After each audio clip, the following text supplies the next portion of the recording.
pour out our hearts, speak those things that men never get a platform to speak about. When we speak those things in front of other members of other genders, we look weak. Yet we need to speak them. So at times it's good to hook up together and just share. And no, you're not the only one going through this. No, that's good. Good. Pastor Simon made it. Great. Oh yeah, great. Okay, so we can, as we've already solved the whole problem now, so we are in.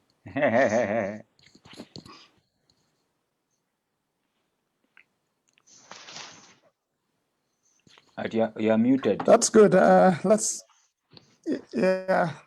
okay. So have you started already? Actually, no. We are waiting for the hookup. Okay. Oh, we are live now. All right.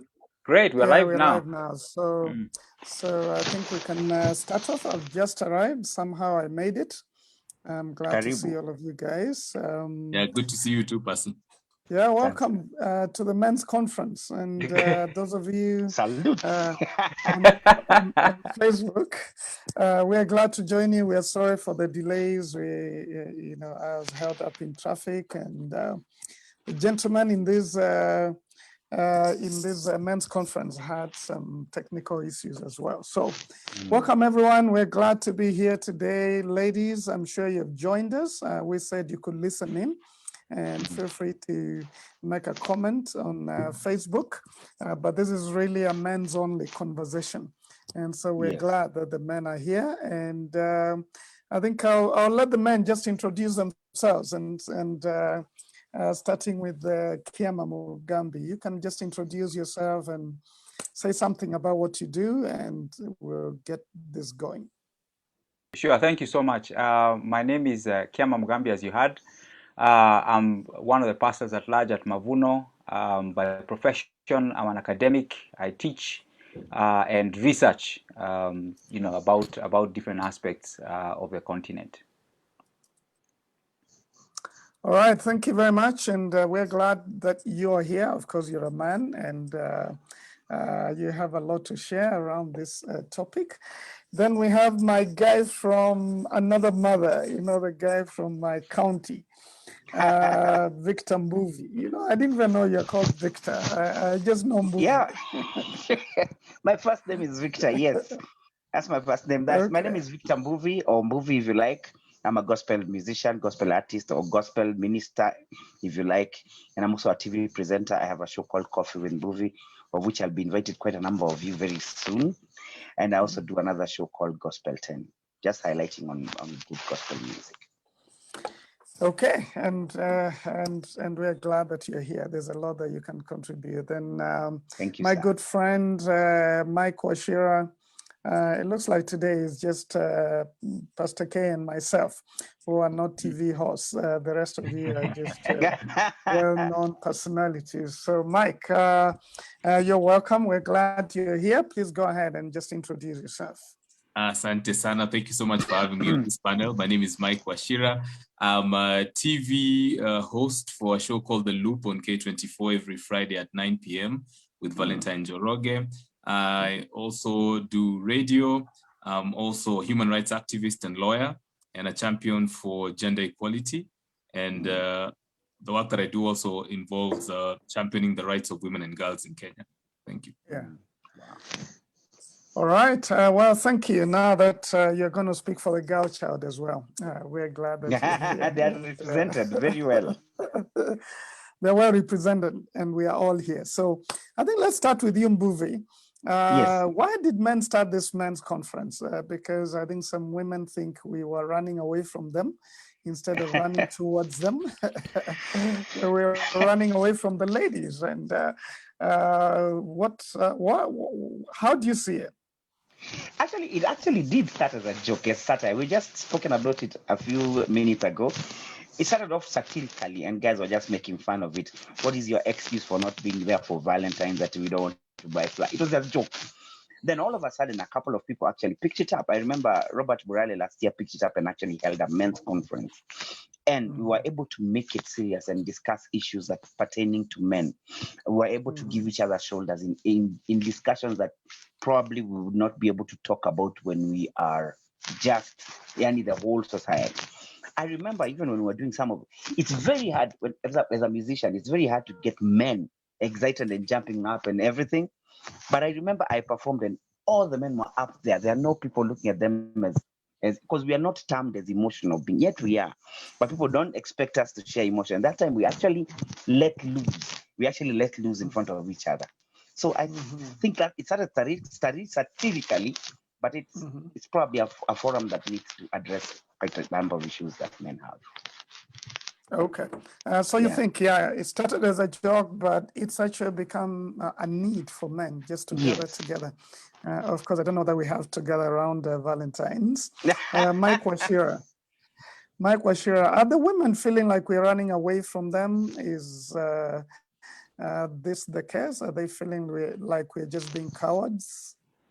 I don't think I want to say I speak for women here, but because represent some of their perspective. I don't want to say I speak for women, but I think what I want to say is that with the issue of men's conference, what I think happened, and I think has been rightly said, is that it started as a satirical issue where men were feeling that there was a lot of attention being given to women, and so some men felt that it would be important for us to have our own platform where we can speak our issues, where we can be celebrated by one another as men, but also a safe space where we can begin to talk about things that matter to us that we cannot speak about in other settings.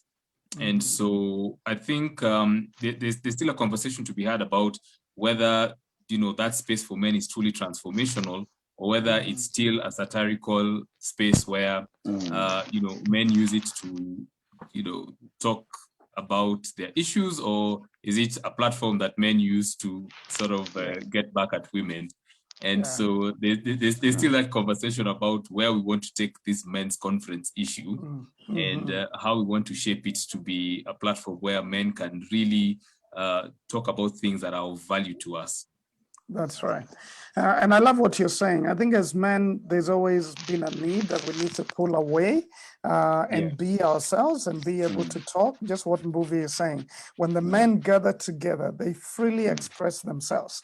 But when the ladies are around, then we feel like we have to impress, we have to act in a certain way. So there's a place for men withdrawing and being by themselves to be able to deal with their own issues. And I think I've seen that in Man Enough, as we have met the men and I've seen them open up and talk about issues because they feel these are other men and they can understand them. But maybe, Kiama, just to say, with many interactions and talks that you do on relationships, could there be a feeling among men, even though it started as a joke, that maybe this love thing is really just focused on the women, that the men feel like they're the victims of sorts? Yeah, I think speaking for myself, and also just listening to what people have said whenever we've met. I think people come in, men come into this conversation with a feeling of a handicap.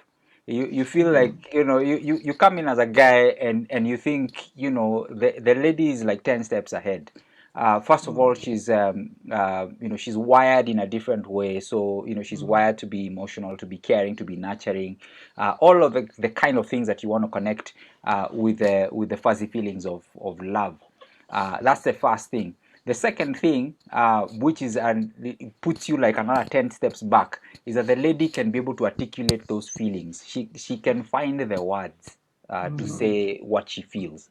And for us, by the time she said like 10 words, I'm still trying to find, the one word to start the thing.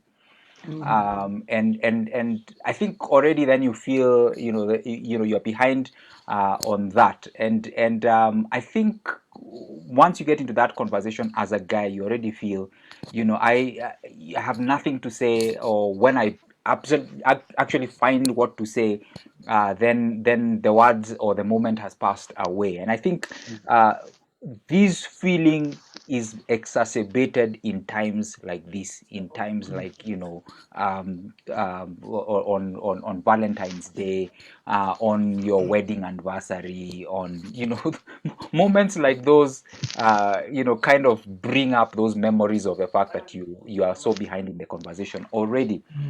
And so to that extent, then the sort of the men conference idea tends to resonate, and I've been surprised it resonates with so many different kinds of men. Whether you're single, whether you're married like myself, whatever it is, people just connect with that because you just feel, bana, I am not, I'm not able to start, and when I start, I'm not able to keep up. Yeah. Mike, if I may, because I'm married as well, and I could speak a bit for the ladies here. I think what I've heard from the ladies say, what I've heard them say, just conveying their messages as I talk to them about this meeting today, saying, we just want to be spoiled. We want to be spoiled. It's not pressure on the men. We just want to feel like we're the queen, like we're someone's special person. So buy us the presents, take us to the special places. They don't think that's pressure, but they just say, well, you like us, you love us, show that you're man enough. Have you experienced that pressure, and what do you think about it? I think just adding to what Mugambi has added, if you think about why we have calendar holidays, I think the reason why we have some calendar holidays, one, it could either be commercial, but two, I think whoever intended that these holidays should be there realized that because of the different pressures that we have in life, the way life keeps coming at us, sometimes we forget to do some of the things that we should be doing on an everyday basis. And so if you think of something like Valentine, I think it's not too far-fetched to imagine that somebody thought that it would be important to have a special day where you celebrate somebody that you love, because the way life is set up and the way our lives are, you're so busy going about your business of bread and butter every day that you will realize you'll forget someone's birthday, you will just forget to pay them any mind or any attention. And before you realize it, 6, 7 months, 1 year has flown by, and you've not done anything purposeful to celebrate that person. And so I don't think it's too far-fetched to say that, we have 1 day out of a year where, in case you forget any other day, here is a day that you can be purposeful in celebrating somebody that you love. Yeah. And I like it. I mean, unfortunately, I was not able to do much with my wife today because I've just come from Makueni, but we were together the whole day, quality time, but doing our things, not really having a special time together. And of course, I'm going to have some time to do that. Bhuvi, you're not married yet, unless something has changed in the last few weeks. No, not yet. So speak to us. I mean, talk to us as a single man. Do you feel a lot has changed in terms of the pressure that is out there for you to be able to play at a certain level in terms of showing love and using money to express the same? Yes, there is pressure, of course, but now in our case it's a bit different, because now in our case, if you take somebody out for Valentine, it's a sincere. You've actually shown them. Oh, you're actually saying something without speaking. So if you're gonna do a casual date, you're gonna make sure it is nowhere near Valentine's. You have to be very careful, otherwise somebody will read different signs that you are not intending to have. So you have to be so aware.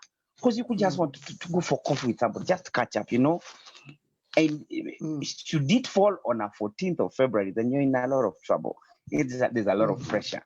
So it can put you on a pedestal that you are not intending to drop into. But yes, of course, the pressure is there, but you have to be very careful how you pull it. If you have somebody special and you really want to go to, especially if you're born again, things are serious. It's not like a one-night fling or something. Then any Valentine you will take out, then you're actually seriously giving them a hint that you're planning to go to the next level with them. Yeah. And so you just stayed away.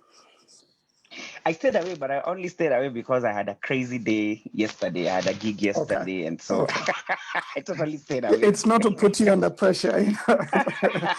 It's not to put you under pressure, but Right. I hear what you're saying. That Yeah. you know, ladies naturally they read a lot. Huh? Yes. They read into things. I mean, they tell us we don't get hints, and because many times we're not trying ourselves to throw a hint, we're just Yes. trying to be genuine, you know. Precisely. And of course, for them, there's a lot of things that they could read, and of course, that's why, as Kiama said, they tend to fare a lot better in this love thing. But Yes. Pastor K, let me ask you. Are we not just, I mean, there's been a lot of debate that especially East African men, we don't show, we don't express love in the way that it's meant to be expressed, that, you know, we are a little boring. Yeah, well, well, we have two lawyers in this thing. I think the correct answer, the correct answer for any East African men listening here. I do hear though some good things about some Ugandan men and some things about some men from Western, but generally, generally, I tend to think that we are guilty as charged. And that's because I think, you know, like I said a little earlier, there isn't, we come in late in the conversation, we come in late in the you know, in the socialization into this. Let me also say that this displays of affection, what were they called? Public displays of affection. PDA. Yes, public displays of affection are very rare and very rare, if at all, in a lot of our, you know, a lot of our parents. And so if you didn't see it done, it's difficult, you know, to learn how to do it or to pick it up. I think that our parents were affectionate, but were affectionate in a different sort of way, and they were socialized into affection in a different sort of way. So, you know, for me growing up, it was what, the kilo of meat. That's what it was, and so, you know, it's difficult to think how a kilo of meat will inspire romantic feelings, but somehow it did for our mothers. So while our ladies became re-socialized somehow, and there are many different conduits of how that happened, the men, we were left behind. And let me also quickly say that we were left behind, but we can learn. And so you know, every man possesses inside of him the seed of romance. It just somehow needs to be, you know, released. And you know, you've got something that you can bring out. One of the many conversations that we've had with my wife is that I'm not a very romantic person, or, you know, wasn't socialized into that. But I'm a musician. I can play instruments, and so you know, I put those instruments to good use. And you know, my proposal included some, you know, some romantic classical music, and I mean, that's what I have. You know, Moses was asked, "What is that you have in your hand?"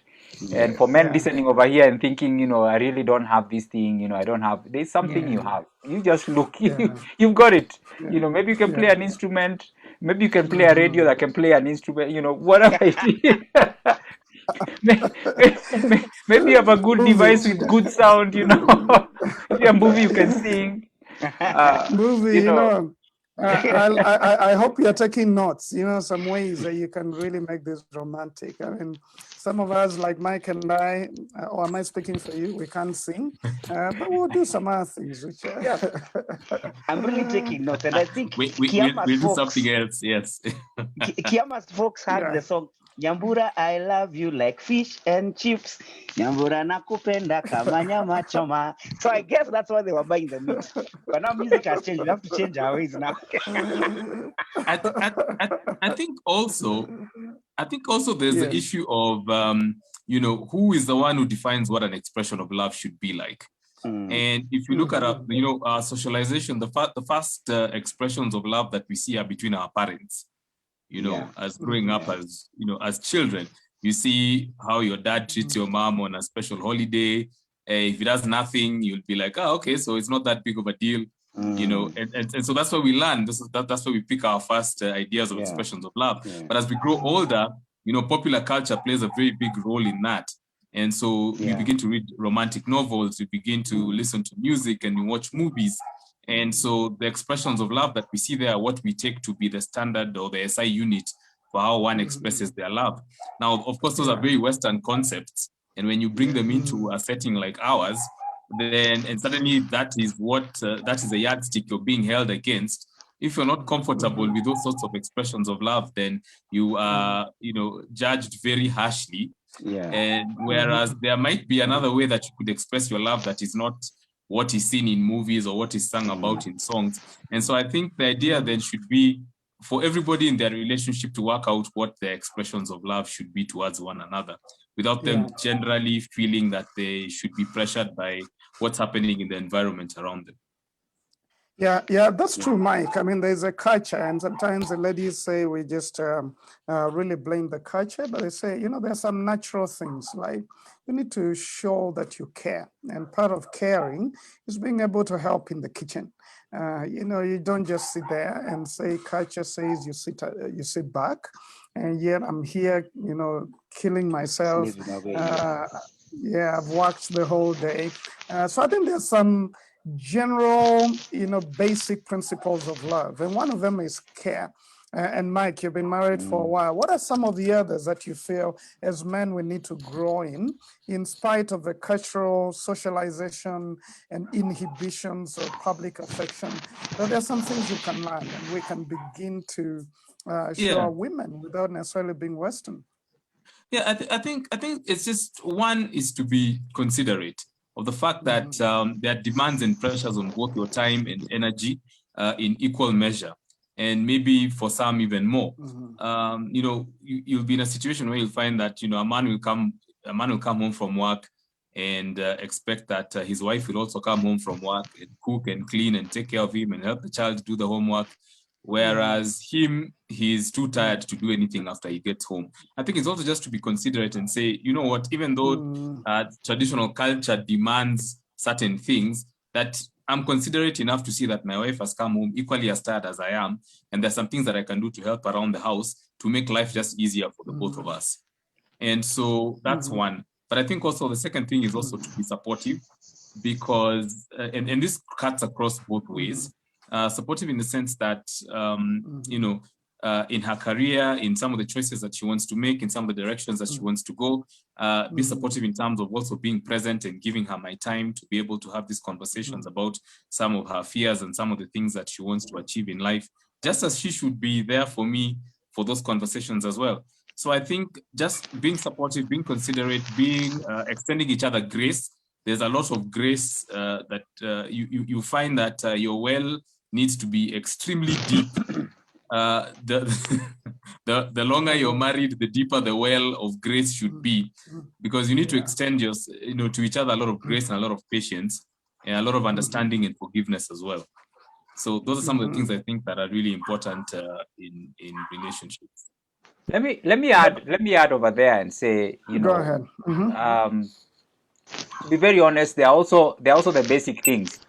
I think for us as men, there's the need to learn how to say tender words, the need to always say, to actually state that you love your wife or you love your special one. I think that, the kilo of meat is good, the doing the dishes is good, but then it's also good to explicitly state, the feeling in your heart regularly. I remember a joke some time back where someone would say, well, I told you I love you 5 years ago, nothing has changed. So, whereas that is logically true. I think there's a place to be able to say it regularly. Kama dawa, every day, or, the same way, we state to our children that we love our children, constantly. It's the same way, for the significant other. It's important to state it and to state it regularly. Yeah. And state it in creative ways. You could write little notes and put them in a place where she's going to discover it. I've just found there's some things as men. Let's be honest, as men, when we really want to get a girl, we know how to work it. We know how to write the mystery. We know how to buy the flowers. We know how to be romantic. When a man is pursuing a girl, he is romantic. But then once you get the girl, we have a tendency to just now begin to feel, no, these are not our things. You're not as caring as you used to be. And the love should not be self-centered. In fact, 1 Corinthians 13 talks about love is not, self-centered. It's not about the self. It's about me loving her the way she wants to be loved, not the way I want to love her. It's about her at that point. The person that you're loving, you are doing things for them. It's really about them. It's what makes them happy. It's their love language. And I learned that before I come to you, Mbuvi. I learned that in the hard way. I think when I got married and I was a little uneducated in terms of romantic expressions and understanding. I remember, Mike, that, I bought a gift for my wife, which is what I would have loved any person to buy for me, but she felt nothing for it. In fact, she didn't even use it. Later, I saw it hidden somewhere. I was very offended. I spent a lot of money to get this thing for you. And at some point, she said in a nice way, it's not my thing. It's your thing. But it's not my thing. So I can't even use it. And I think it ended up being given away at some point. So I think we need to be considerate about the other person. What's their love language? What do they like? How do we say this? Because there are also ladies who don't want public affection. They don't want you to hold them in public. And it's for you to understand your woman and know how to love her the way she wants to be loved, not the way you wish she wanted to be loved, because really love should be about the other person at that point. But Victor, talking about loving them the way they want to be loved, are there some ways we need the ladies to understand that we want also to be loved? What are some of the ways you'd want a lady to love you? Wow. I guess, how would I put it? First and foremost, I'd start by saying any relationship is like a tango. It's like a dance between two souls or two personalities, for that matter. So even as you relate, as you continue relating, you're getting to understand each other. You're getting to understand. The keyest quest would be, for me, the keyest quest would be to understand her, and also vice versa for her. You get it? So the more I understand her, the more I understand how she gets particular messages, because it will vary from one person to another. So the more you understand somebody, the more you're able to even communicate how you'd like them to appreciate you back. So I think it goes case by case. Because some of the things I'd want them to understand is where I put God, where I put music in, where I put my career, where I put, all those things. And I think that would come with, first and foremost, making sure you invite her, or for some of the things that you like doing, you go together. And with having done that, also, it opens the door for her to invite you for some of the things she likes doing that you can share together. And as you do that, you learn the processes of how she thinks, how she appreciates things, how she understands stuff. So that's how I would start it. I would probably not say, hey, I like this, I like this, I like that. It would probably be relational. As you relate and as you understand each other, then you can be able to know what she likes. And I know one of the things somebody told me is, ladies do not just have wombs. Ladies are like, it's a weird way of saying it actually. Ladies are full womb. Whatever you give to her, she gives back multiplied. So if I want to be loved, I need to love her. If I want to be shared to good, kind of wonderful words, I share to her. And they'll come back, good measure, pressed down, shaken together, running over, if I can use that verse in that regard. So for me, finding out, trying to get what I can get back from her is, for me, giving. Love is about giving. And when you give, there is a give back. If there's no give back, then that's probably somebody you wouldn't need to pursue because that's not a reservoir for love to give back. Yeah. That's how I'd probably put it. Maybe. Thank you. You've said well. Said it well. I think we need to be students of each other. Mike, this is what I wonder before I give it over to Kiama to lead us in a bit of discussion. This is what I usually wonder. You know, we start a good thing. We all want love. I mean, look at what has happened today, and it's happening all over the world. I mean, lots of dollars have been exchanged today in the name of love. I mean, as human beings, we're born for love. We want love. We long for it, but we keep messing it up. We keep messing it up, especially, you know, talking about us as men. You know, the ladies are listening in, but this is a men's conference. We keep, you know, doing so much to get this love, and we get it, and we mess it up.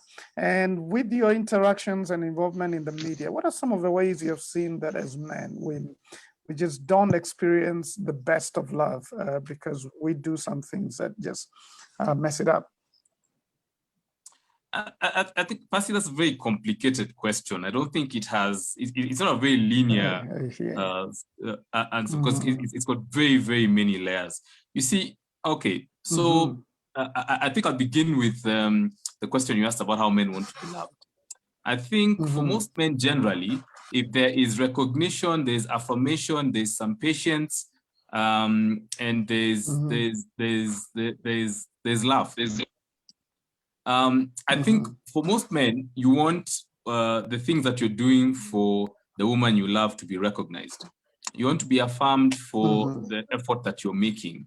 You want some patience when you go wrong or when you don't do some of the things that you're supposed to be doing. And, you know, that's the sort of environment that a lot of men would like to be in. But I think what happens with men generally is that the way we are wired is that we are wired for the hunt. And so that's why you find that when a man is courting a woman, he will go to any lengths and he will do almost anything, you know, to get her. He'll bring breakfast to the office before she gets there. He'll buy the flowers. He'll do all these crazy things that, you know, you probably only see in movies because there's a thrill in the hunt. But once the hunt is concluded, I think there's the general feeling of laying back and saying, okay, this is done. Now there's nothing left to hunt.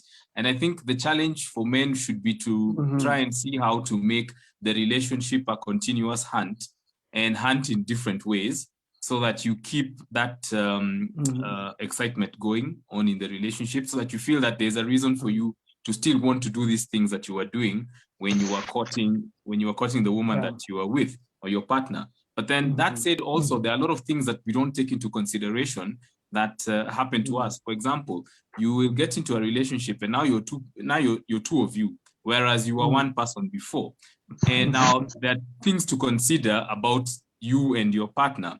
Maybe now children have come along. There are more pressures on your time. There's more pressure on, you know, your resources, finances. And so there are a lot of things that we don't really get to consider when we go into relationships, and expectations as well.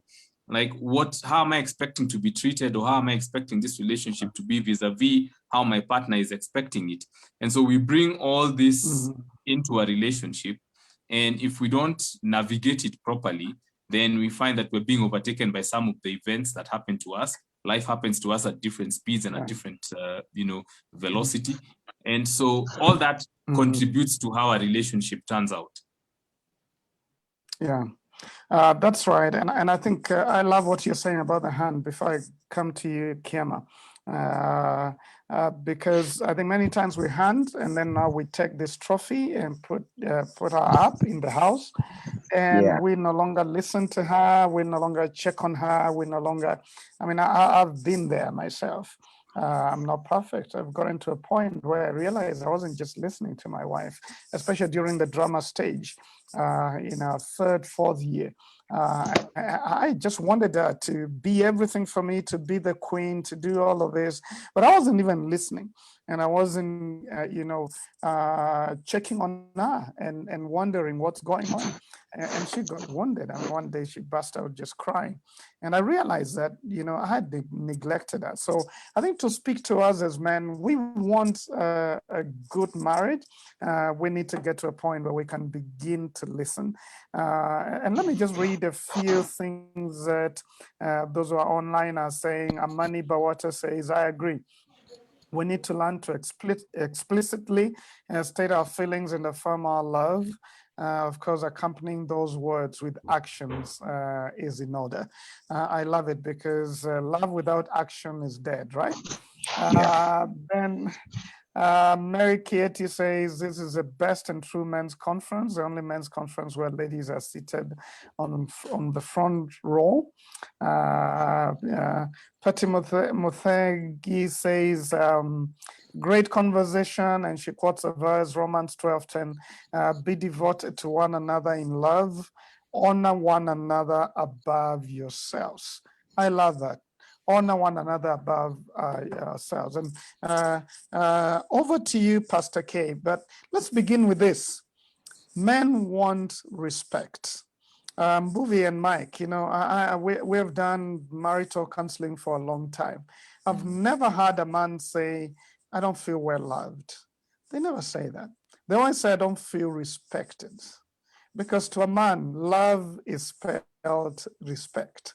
And I know I've been there where I felt left out of a conversation about the kids or left out of something. And to me, it was immediately about respect.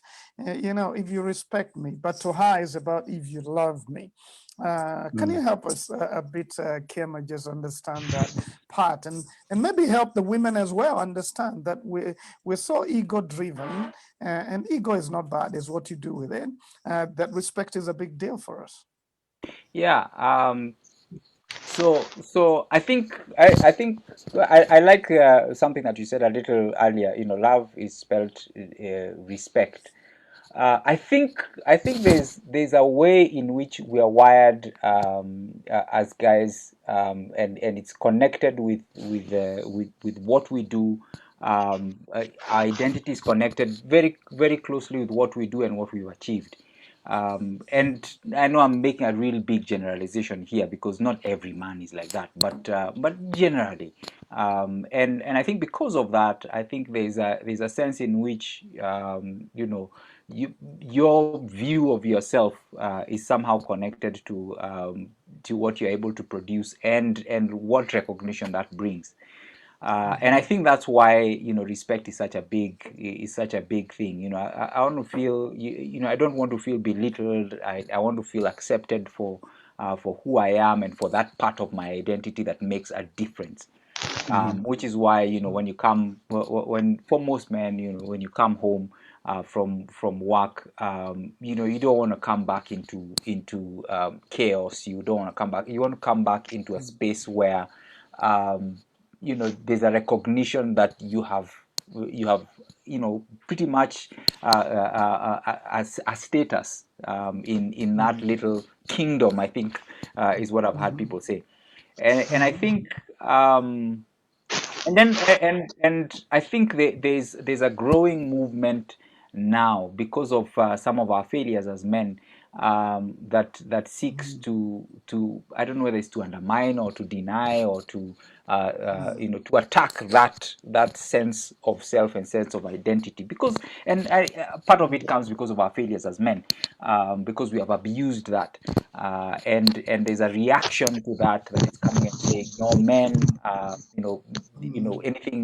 anything that a man can do, a woman can do better, and that sort of thing. And so sometimes I think for our dear women, sometimes people are getting sucked into that, and finding that there's as if there's some sort of value in denying men that sense of respect, and you find that that contributes to dysfunction in society. And I think it's important for us to understand that in respecting your man, respect is not it's not a zero-sum game. When you respect someone, it doesn't take away from you. Actually, if anything, it adds to you. And so I think for men also, again, you can't demand respect. You've got to earn it.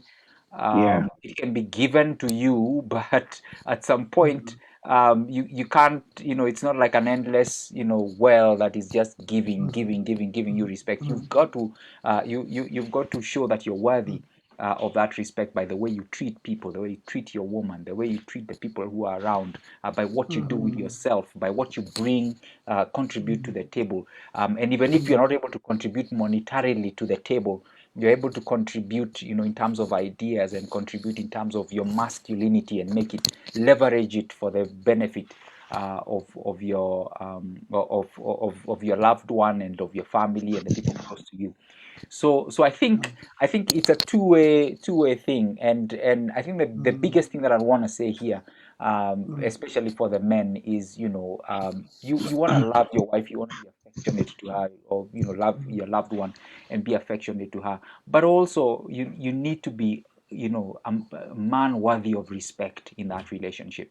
And then to talk to the ladies and say, there are many voices speaking to our ladies today, but I think it's important to recognize that by giving someone respect, you do not become less. By giving someone respect, in fact, if anything, you become more.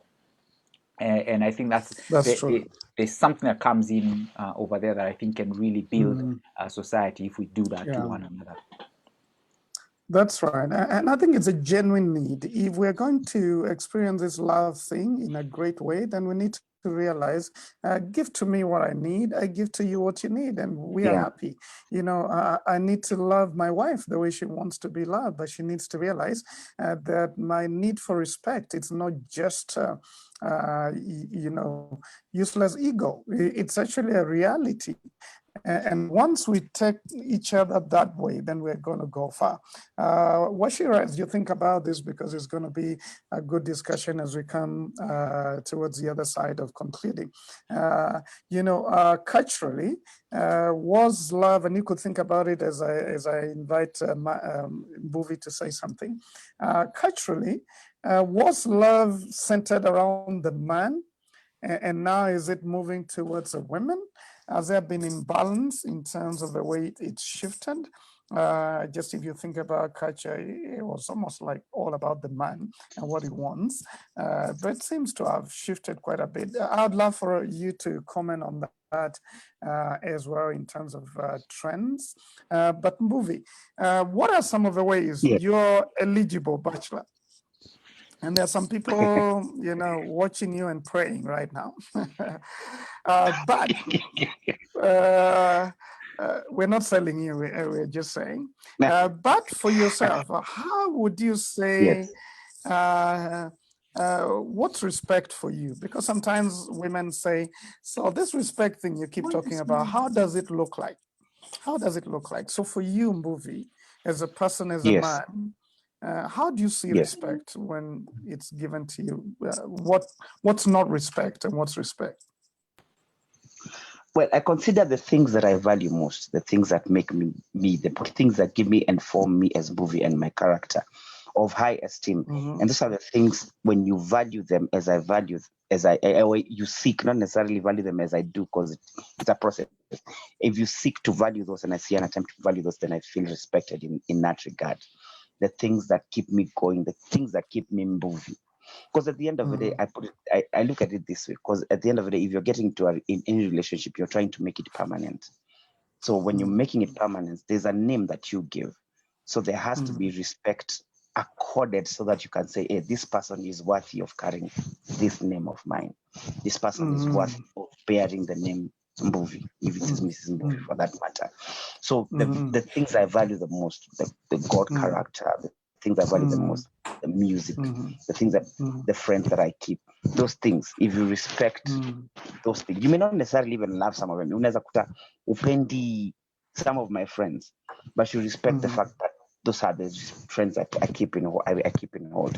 Then that adds there to what I consider respect.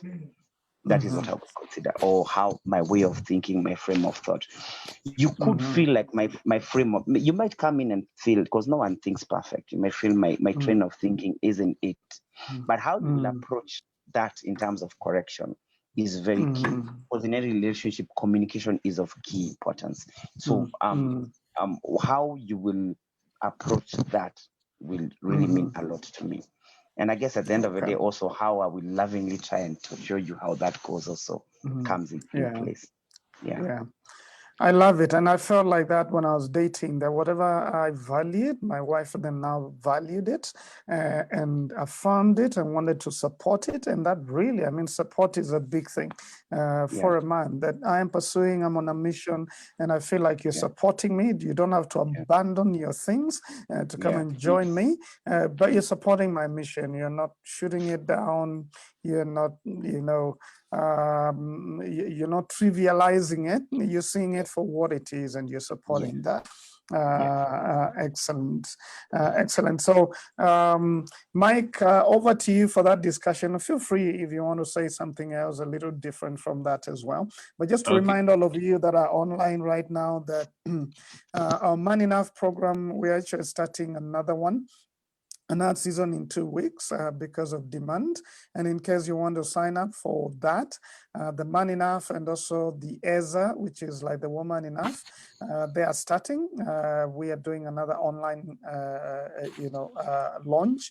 And so in case you want to be part of that, feel free to sign up and keep watching, checking our social media pages, because we have several things coming up, which will be just trainings for us to become better men, especially for the men, and of course for the ladies as well. Mike. Yeah, thanks for that, Pastor. I think for me, I might say something a bit controversial, but I'm a very practical person, and I observe a lot about what happens in our communities and in our society. You see, when traditionally there are very clearly spelled out roles for men and women, as single people and as people in relationships, and so traditionally, the role of men was to be the provider, the protector, and by that definition, controller of resources in the home. But what's happening now is that that's not really the case. And so the environment that we're living in has changed, where, before men used to protect the family from people invading and from, people coming to, usurp resources from the community. But right now, we don't have anybody invading our homes, or we don't have anybody, in that sense of invasion. The protection. And we don't have animals, we don't have animals attacking our homes anymore. Exactly, that sort of thing. And so that need for that sort of protection sort of has changed now to protecting from physical attack, to protecting from financial pressures. The issue of being the provider, you will find a lot of men who are going through periods where maybe you don't have a job, or where you've been laid off, or you don't have a source of income. And so your partner is the one who is providing that source of income, and by that extension, managing the resources in the home, or has a bigger say of how resources should be used in the home. So now if you've been raised and socialized to believe that you should be provider, protector, and controller of resources in an environment where you are not providing any resources, you are not protecting from any financial stress or burden, and definitely you cannot have any say about how resources are used, you'll find yourself in a very, very precarious situation. And it's a bit difficult then to determine how love should operate in that kind of environment.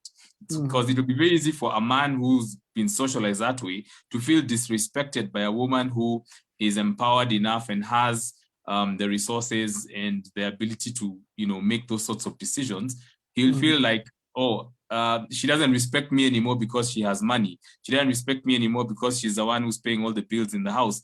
So it becomes a very difficult situation to quantify or to identify how love looks in that sort of situation. And that's a situation that we're seeing a lot in society in this day and age.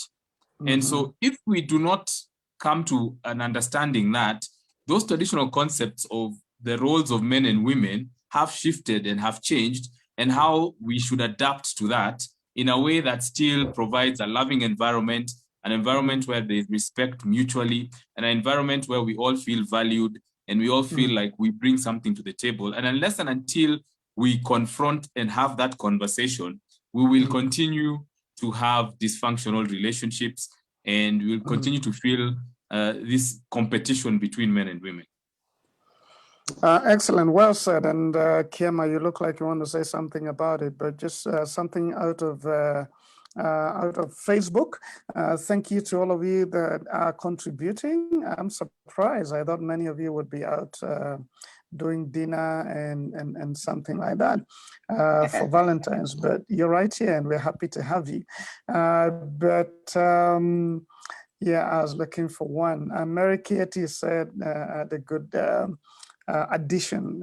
I don't think it's a comeback, but addition to the quote that we said, love is spelled respect. And she added, respect is spelled responsibility. Wow. That's a good one. Interesting. Yeah. Pastor K, I love what Mike said, that times have changed. And I think as men, we cannot remain traditional and say we want the women to treat us the way they treated our dads. I think that will just not work.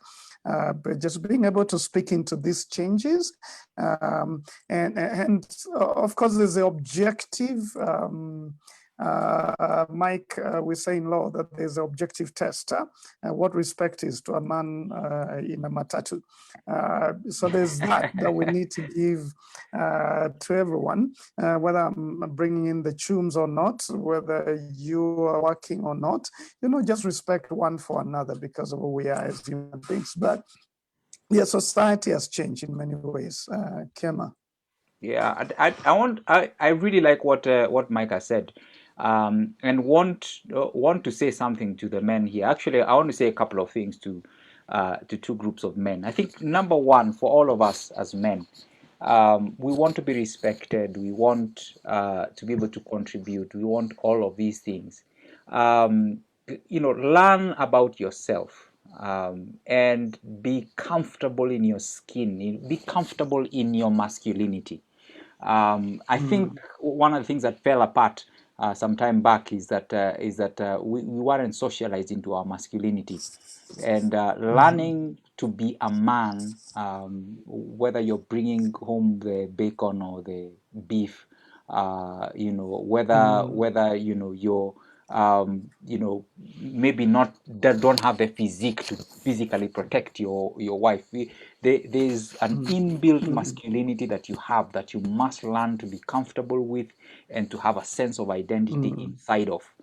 You don't look like The Rock, but you are a man. You have what everything that it takes genetically and emotionally and spiritually to be the man in that relationship.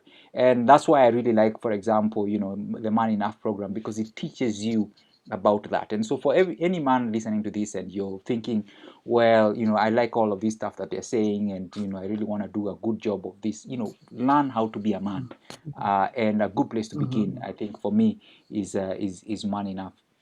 But the other thing I'd like to say is we haven't touched on it today, but I do want to recognize that there are men listening to this that have come from very wounded experiences, where you try to do all the right things, you try to love, you did all of this, and it wasn't reciprocated, or there was some very painful things happen to you that were inflicted upon you, because that happens.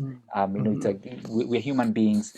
Sometimes you can be in a relationship that can be either abusive or very difficult, or does not, or it's just the wrong match, and you end up hurting each other, and you end up hurt from this.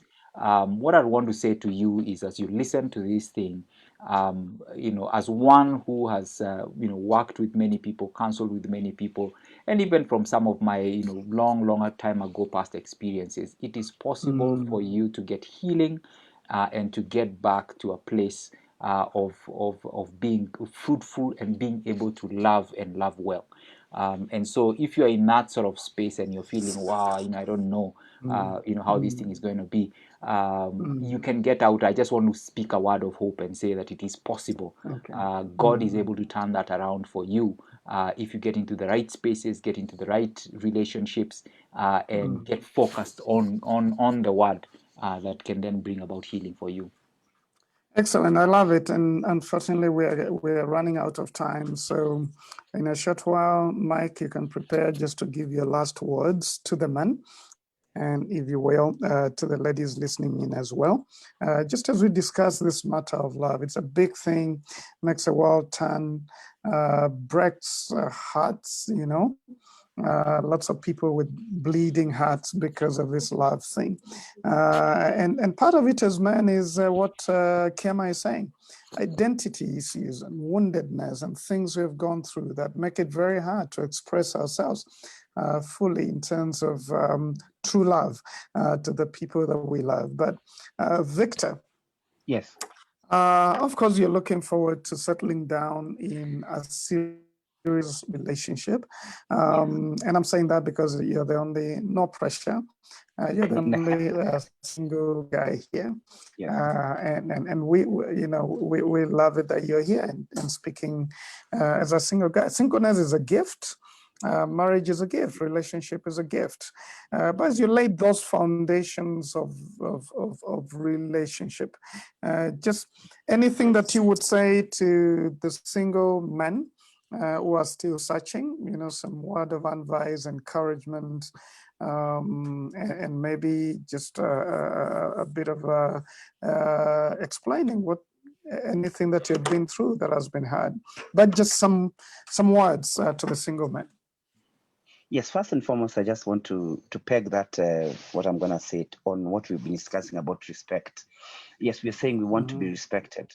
And there's something Pastor Kiama said about, first of all, learn yourself. So when you learn yourself, when you know who you are, then there are values you create in your life. Those values make who you are. If they are solid values, they make who you are. And when they make who you are, then you're able to know who else is coming into your life to add into you. I don't believe in this vibe of CG, better half makes one whole. I believe in, mine is not mathematics of addition, half and half is equals to one, but rather mathematics.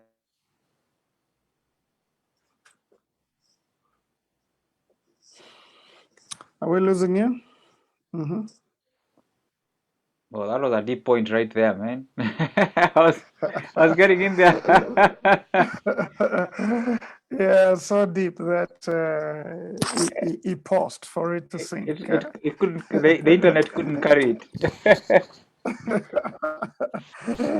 I see that, and before we come to you, Ashira, I'm sure he's coming back. But I love what you say, Kiama, that you know, a man must be defined internally first, before that's expressed in the roles that they play. And one of the things I like to say is that the three-legged stool on which the weight of masculinity sits is honor, duty, and care. That we become men of honor, men who carry the kind of character that will make us honorable. Because, yes, you said we need respect, but we need to be honorable as well. So honor, men of honor. And number two, men of duty who commit to what it is that they are doing. That may be defined differently in different cultures, but whatever the thing, whatever your duty, you know, pull your weight, do what you need to do. Commit yourself to study or to work or to whatever it is you're doing, but just be a man of duty. The responsibility is not a burden. It's a pleasure that you're responsible and you're committed to duty. And lastly, care, that you care for people, you care for the person that you love. I think it's Martin Luther King Jr. who defined love in a way that, you know, I loved when I had it first. And he said it's a commitment. It's I'm forgetting the name he used, but he was really saying it's when you wish another person, you know, well, is when you're committed to the welfare of another. That's what love is about. That you care about the other person enough that you want to add value to them, lift them up, help them out when they're tired, you know, be there for them, be caring. So honor, duty, care. I think if we are those kind of men, anybody would be happy to experience masculinity in that way. Mike, maybe your last words and what you just wanted to say about this love thing as we close. Yeah. All right. Thank you for that, Pasi. I think a few of the things I'll say might be a bit might sound a bit strange, but Yeah. for me, one, I believe not everybody has to be in a relationship. And the reason I say that is because, a lot of people feel pressure to be in a union because either they're growing old or, society expects it, or, your parents are giving you pressure.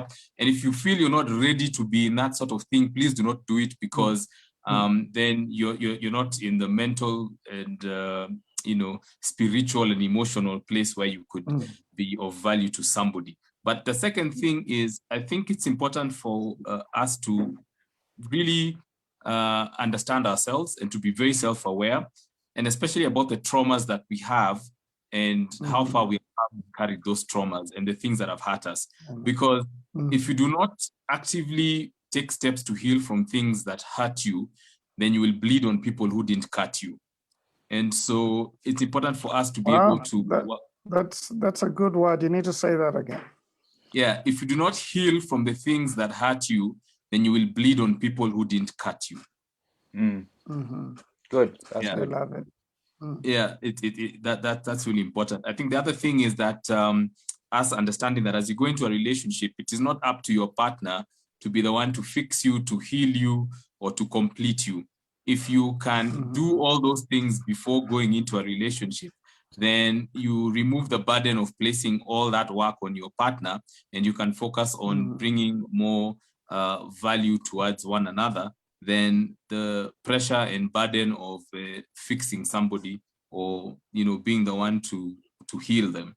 And I think the last thing for me is just to understand that when you're in a relationship, the number one thing that you must ask yourself is, am I loving this person the way I would expect them to love me back?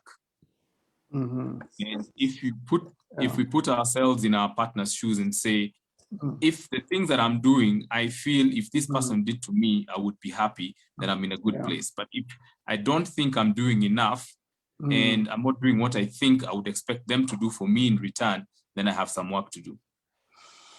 Excellent. Very well said. Very well said. Thank you very much. And you need to say, to say about the loop. I love the loop. I think you've hosted me there twice. And I've loved it. It's every Friday. Every Friday night? 9 p.m. Yes, on K24. K24. So that's where you can find Mike. I love what you've said, and I'll just add something before I let Kay maybe say a word of prayer for those who are struggling. There are a lot of us men who are not in a good place. And we have tried this love thing, it's not worked. We feel the pressure maybe, our marriages are not working, and we're struggling to hold them together. And just to say, I think what you said, Mike, is very important. We need to fix us. We need to allow ourselves to be in a community of fixing us. And that's what Man Enough really is about, that all of us need a company of other men to be able to become better. Man is made a man among other men. And I've always said we relate at the level of our maturity. Instead of us blaming the kind of woman that we have found ourselves loving, let's realize we are at that level. And if you don't like what you're getting, then move to another level. Because you're attracting your kind, birds of the same feather flock. And I think the best gift we can give ourselves, men, is to improve on ourselves, is to bring ourselves to a place of healing, so that then we can relate at another level. And we will not wound other people, we will not wound ourselves. And for those of us who find ourselves really in a hard place, please seek help.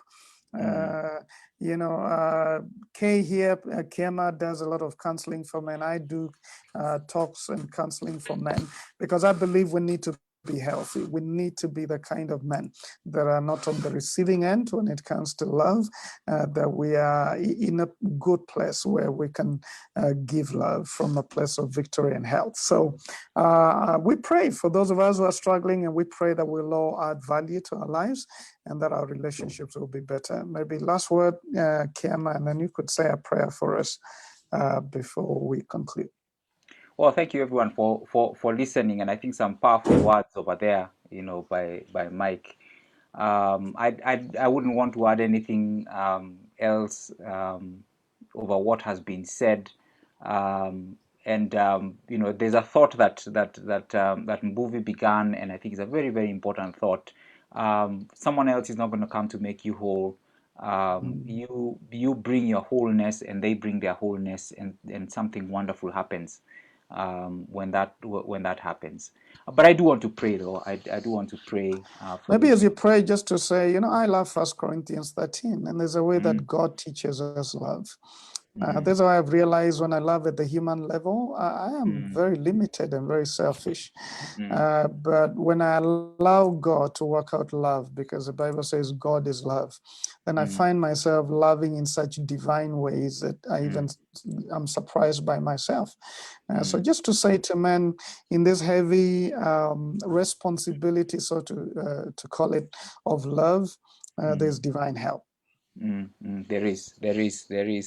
And I think we're all recipients of it. And again, for the men who are listening to this right now, you know, allow us to pray. Allow us to pray for you, Lord. We thank you for a time to talk together as men, to reflect on love.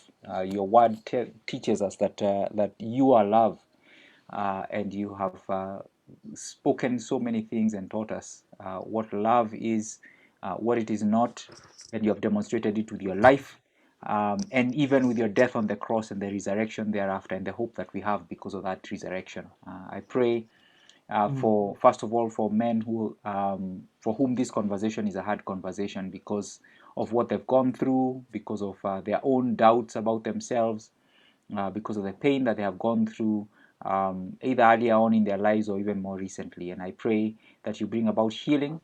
Your word says that by your stripes we are healed. And I claim that healing for the men who are listening to this. But for all of us as men, I pray that we'll be that our characters will be molded and formed to be closer to that of Christ. And we pray that you'd give us humility, that you'd give us a sense of identity, not in ourselves but in you.